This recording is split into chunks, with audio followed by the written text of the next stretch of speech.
welcome back to my channel. Today we are going to talk about the bane of every parent's existence, and that is toys. You were the shadow to my light. Did you feel us? Kids these days, they just have too many toys, in my humble opinion. I've come to accept that there's really no way around it in this day and age, unless you want to go like hardcore minimalist, which believe me, I've tried.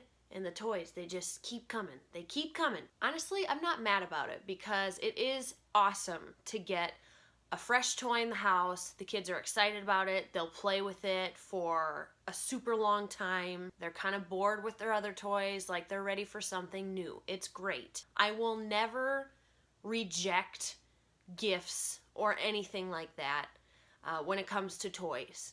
The problems start when you're not regularly clearing out old toys as you're getting new ones in, and then it gets to be too overwhelming. Look at it this way. Parents, moms, whoever, if you're overwhelmed by your kids' toys as a grown-up, as an adult, as a parent, if you are overwhelmed by their toys, your kids are also overwhelmed by their toys. Say it again for the people in the back. Parents, if your kids' toys are overwhelming to you, they're also overwhelming to your kids.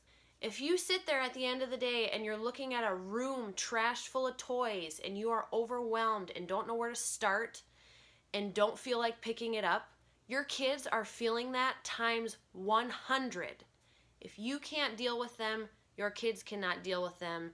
And in my opinion, I do not believe it's fair to just expect that your kids will just go in and pick up their toys if you yourself look at it and you're just like totally overwhelmed and you're like, oh my gosh, I don't even know what to do with this. There's two things that we do that help to keep things in check and to manage the toys so that the kids can actually care for their own belongings themselves.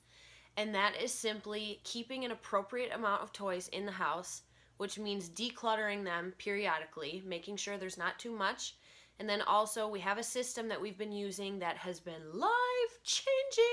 The system may seem too strict and rigid to some, and that's fine, but it works for us. And I've noticed that my kids genuinely are more excited to play with their toys. They can think clearer, therefore they're more imaginative, and also they're able to pick them up by themselves, and they are 2 and 4. Listen. I'm not perfect. Do I always enforce the system 100%? No. Do the toys still get out of control sometimes? Absolutely. It happens. That's life. There's just nothing you can do about it. But for the most part, things are pretty organized, and it's been really great for us. So the first thing, though, I have to say is there has to be an appropriate amount of toys in your house. I can't tell you what that looks like for you. It's different for everybody. I feel like my kids probably do have a bit less than the average kids their age, but I'm fine with that. They still have plenty. They are not lacking for anything in the toy department. So that's something that you really need to just figure out with your own kids and your own family. But decluttering is key. You have to figure out where that sweet spot is for you, and you have to keep up with that. So the second thing is the system, which I am going to show you in some clips here. You'll get to see all of the toys that my kids have. Excuse my voice, I have a bit of a cold. But so this is our living room, and this is the only toy that we have in here like at all times.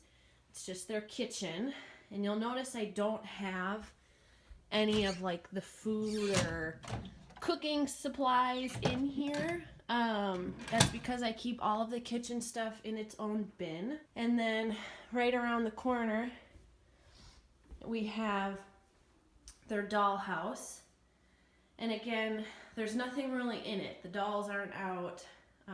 I do keep the furniture in it because it's just a few things. We got this off the side of the road for free, and it didn't come with all the furniture. So I keep that out, and then also the baby cradle. So these are the only toys that are out at all times because these are kind of big. Obviously, these stay in the same place. So this is in the girls' bedroom. This is their closet, obviously. This is where I keep all of their toys.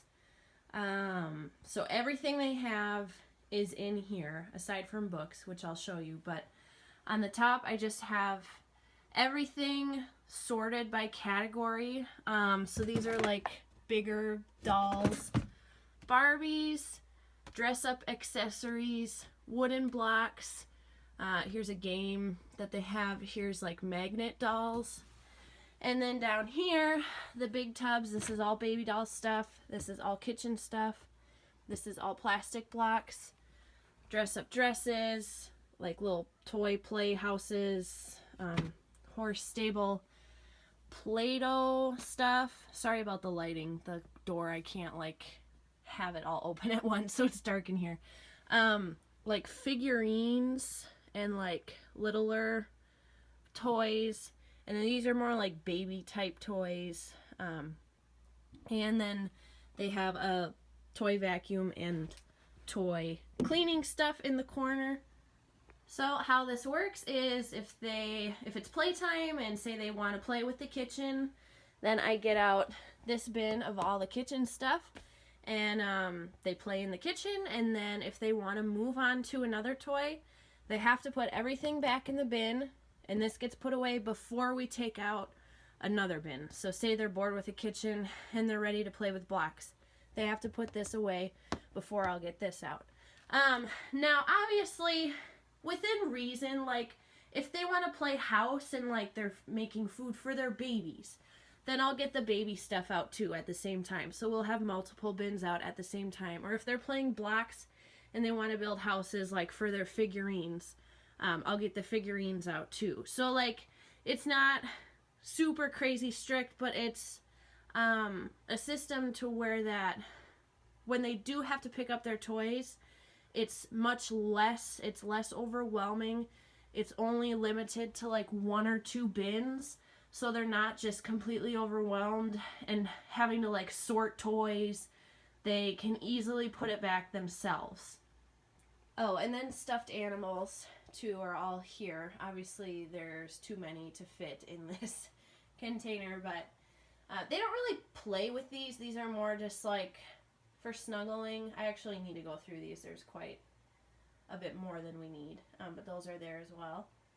So in addition to all their main toys in here, this is the guest room. This is where I have their bookshelf, just because it just fits in here. So I have it in here. These are kind of free game. If they want to come look at books, they can do that anytime. I don't have any limits on that. And then here is all of their craft supplies, paints and stuff, crayons and whatever. So aside from the toys in their closet, these are the only other, I guess, things that would fall under the category of toys. I almost forgot, also in the girls' room, under their bed, is this long tote with like puzzles and stuff. So like puzzles, more games or whatever. So that's down here too. So that is all of their toys. Like I said, I am not perfect. This does require you as the parent to enforce these rules when it comes to the toys.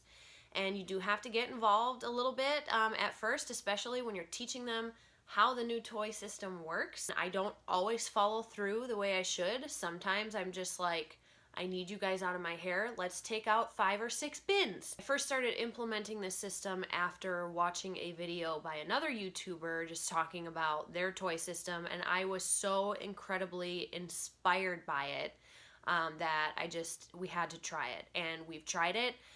We've been doing it now for months.